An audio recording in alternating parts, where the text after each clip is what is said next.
कायद्याच्या झिंजा धरून शिवसेना फोडली. महाराष्ट्रात केंद्र सरकार अतिरेकी बळाचा वापर करत आहे.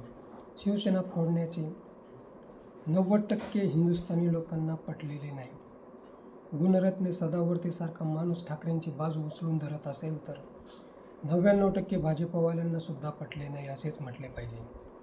फक्त मोदी आणि शहांनाच आवडलेले दिसते. स्वर्गीय बाळासाहेब ठाकरेंनी त्यांना संकटात वाचविले, मात्र संकटामागून संकटे त्यांनी शिवसेनेवर सोडली.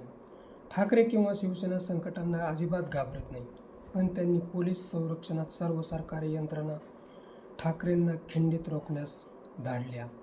त्यातून त्यांचाच आता सुप्रीम कोर्टात पंचनामा चालू आहे.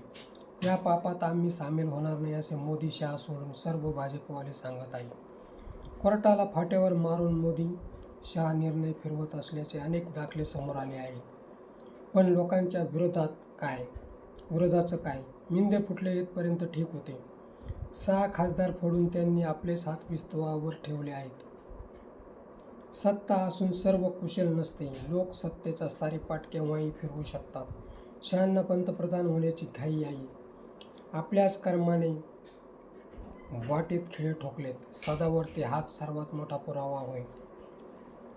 असेच वाल्या कोळ्याला सुद्धा वाटत होते की आपण करत असलेल्या पापात आपले घरचे सुद्धा भागीदार असतील, आणि त्याला एकदा सुबुद्धी सुचली की आपल्या घरच्यांना आपण करत असलेल्या पापाचा पाडा सांगावा.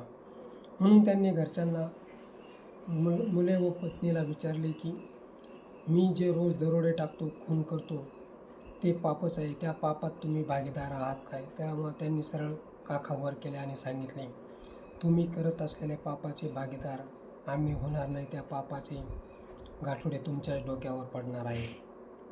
असेच अमित शहा आणि नरेंद्रभाई मोदींना सुद्धा वाटत आहे की आपण करत असलेले पाप संपूर्ण भाजपवाले स्वीकारतील, परंतु ते अस्वीकार्य आहे.